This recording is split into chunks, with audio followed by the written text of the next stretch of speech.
आप और मैं नहीं देते। रमज़ान की पहली तारीख को जब लोगों ने ज़कात देनी होती है, लोग दरख्वास्त दे के पैसे निकाल लेते हैं, कहते हैं गवर्नमेंट को हम क्यों दें, ये तो अल्लाह तल्लो में खर्च कर देते हैं।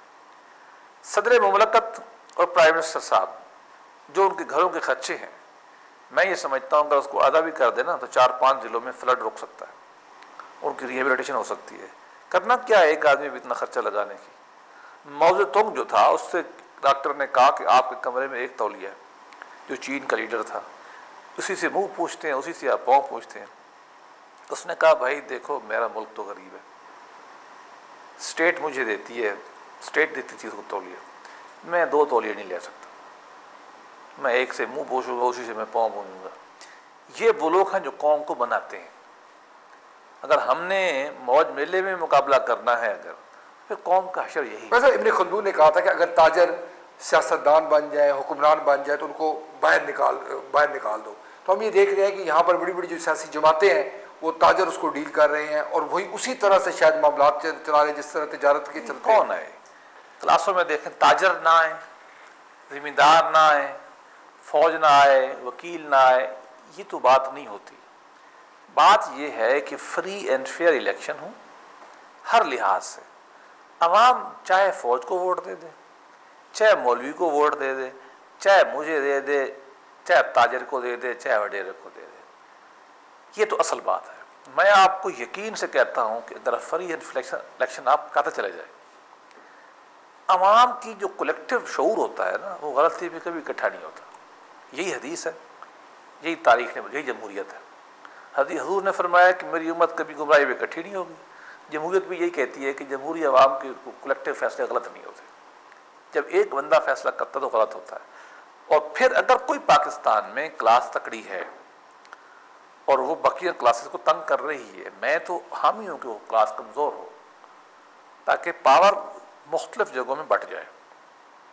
पाकिस्तान में पावर के मरकज़ 4-5 हैं, 10-15-20 होने चाहिए।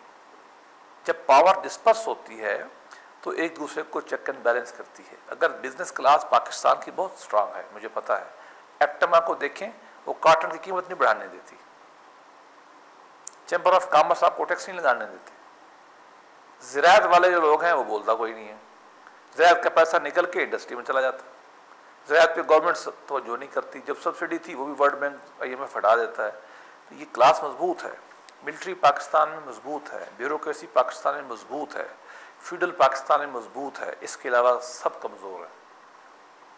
हालांकि तकड़ा किसको होना चाहिए? तकड़ा जो अदलिया को, जो अब हो रही है आहिस्ता आहिस्ता, तकड़ा होना चाहिए ओपन मीडिया को, ये आहिस्ता आहिस्ता हो रहा है। तकड़ा होना चाहिए यहाँ दानिशवरों को जो कौम की क़यादत करें। दानिशवर यहाँ हैं कोई नहीं, हैं तो बिकाऊ है सारे के सारे, मैं नाराज़ कोई ना हो, मैं खुल के, थोड़ों के अलावा अक्सर बिकाऊ हैं। तकड़ा होना चाहिए यहाँ मॉरल टीचिंग करने वाले पीरों को, नेक लोगों को, अच्छे उलमा को। यहाँ वो कमज़ोर हैं। कौन तकड़ा है? जिसके पास बंदूक है, जिसकी मुंह से आग निकलती है, वो तकड़ा है। तकड़ा होना चाहिए इस मुल्क में प्रोफेशनल इदारों को, बार काउंसिल को, डॉक्टरों की यूनियन को, इनको तकड़ा होना चाहिए। तकड़ा होना चाहिए लोकल गवर्नमेंट को, वो वीक है। मतलब ये है कि यहाँ गरीब को या प्रोफेशनल क्लास की नुमाइंदगी करने वाला कोई नहीं है। हम रहे मुकम्मल किस पे हैं? कभी फौज पे, कभी ब्यूरोक्रेसी किसी वडेरे के, कभी ताजर के। जब तक ये पॉलिटिकल सोशल कल्चर नहीं चेंज होगा, पावर बड़ों से लेकर अवाम में मुंतकिल नहीं हो जाएगी, ये ख़ानदानी लीडरशिपें जब तक चलती रहेंगी, भले कहीं क्यों ना हो, ये मामला चलता रहेगा। लेकिन मैं आपको यकीन बताऊं, जो रिसेंट सर्वे आ रहे हैं वो ये बताते हैं इस वक्त इस गवर्नमेंट की रेटिंग 25% है। अपोजिशन को भी लोग सॉफ्ट समझते हैं, और जब उनसे पूछा जाता है कि क्या किसी इनकलाब का ख़तरा है, तो वो कहते हैं यस, कभी भी आग लग सकती है, जैसा कि इजिप्ट में लगी है, जैसा कि ट्यूनिस में लगी है, जैसा कज़ाफ़ी के में लीबिया में लगी हुई है, बहरैन में लगी हुई है, और आपके ओमान में लगी हुई है।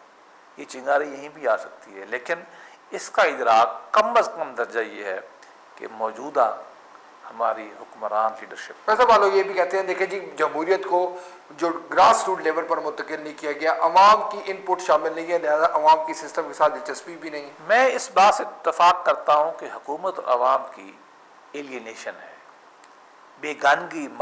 मार्क्सिस्ट की टर्म में एलियनेशन कहते हैं, गोया कि लोग इसको ओन नहीं करते। कैसे ओन करें? आप मुझे बताइए, आपका ये कैमरामैन है, क्या इसको इतनी हिम्मत है कि यहाँ के चीफ कमिश्नर से जाके मिल ले? जवाब है नहीं। क्या ये गरीब आदमी अपनी बर्थ सर्टिफिकेट कराने के लिए पटवारी के पास या यूनियन काउंसिल में जा सकता है? जवाब है नहीं। इतनी डिसएम्पावर्ड है हमारी आवाम, जो है इतनी डिसएम्पावर्ड है। स्टेट स्ट्रक्चर का जो जालमाना शिकंजा है अभी लोगों के गर्दन पे लगा हुआ है। अभी कॉलोनियल जहन है, हम अपने आप को अफसर माई बाप समझते हैं, आम आदमी को इंसान नहीं समझते। इसी तरीके से लोकल गवर्नमेंट में जो लीडरशिप ऊपर के ऊपर जानी चाहिए थी, लोकल गवर्नमेंट है नहीं। और बदकिस्मती की बात है कि फौजी ज़मानों में लोकल गवर्नमेंट बनती है, अगरचे वो बदनीति से बनाते हैं, अवामी हुकूमत में ख़त्म हो जाती है। ये सही नहीं है। कोई पार्टी करे, जो भी करे, मैं ये ज़ाती तौर पे बतौर शहरी मेरा हक है मैं कहना, मैं ये समझता हूँ कि लोकल गवर्नमेंट के इदारे बनाने चाहिए। मैं आगे जाना चाहता हूँ, मैं ये कहता हूँ कि हर कॉन्स्टिट्यूंसी के अपने आदमी, हर पार्टी के कारकुन बैठ के कहें कि जी हमने बाबर साहब को टिकट देना या जफ़र साहब को देना है। पूरी दुनिया में यही होता है। ये नहीं कि पार्टी ऊपर से फैसले करती है। हर लेबर पार्टी है, कंजर्वेटिव पार्टी है इंग्लैंड की, इनकी मकामी जो कॉन्स्टिट्यूंसी है, इस्लामाबाद में 2 सीटें हैं, यहाँ के कारकुन जो उनके रजिस्टर्ड होते हैं ना, वो बैठ जाते हैं, वो कहते हैं जी ये हमारा मुतफिका कैंडिडेट है, नहीं तो वो वोट कर लेते हैं। अमेरिका में भी यही होता है कि सदारती कैंडिडेट पार्टी जो है वो नीचे से इलेक्शन करा के चुनती है। अवाम तब ओन करेगी जब पॉलिटिकल पार्टियां यूं बनेंगी, अवाम तब ओन करेगी जब लोकल गवर्नमेंट में उनको से होगी, अवाम तब इनको ओन करेगी जब अवाम के मसाइल हल होंगे। अवाम को स्टेट तो करीब नहीं आने देती, स्टेट के इदारे में अवाम घुस नहीं सकती, पुलिस खड़ी होती है वहाँ, तो तलाशी लेती है आपकी, धक्के देती है आपको। आप जाते हैं, एहलकार कहता है मैं नमाज पढ़ने जा रहा हूँ, 11 बजे, क्या जी मैंने वजू करना है, 2 घंटे वजू में लगा देगा। अवाम कैसे ओन करे? भाई साहब हम यहाँ पर मुख्तसर ब्रेक लेंगे। यानी भाई साहब का ये कहना है कि इसमें कोई शक नहीं है कि अवाम की से शामिल नहीं की गई। अवाम का और हुक्मरानों का जिस तरह इसका ताल्लुक है, उससे यही महसूस होता है कि ना हुक्मरानों को अवाम की परवाह है और ना ही अवाम को हुक्मरानों से कोई उम्मीद है कि उनके मसाइल हल करेंगे। यही इसी बात की वजह से सिस्टम को खतरा है, और अगर कल कला ये सिस्टम कोलैप्स हो जाता है तो शायद बल्कि यकीनी तौर पर अवाम सड़कों पर नहीं आएंगे। हमारे प्रोग्राम से जारी है, हम यहाँ मुख्तसर ब्रेक लेते हैं, ब्रेक के बाद दोबारा हाजिर होंगे।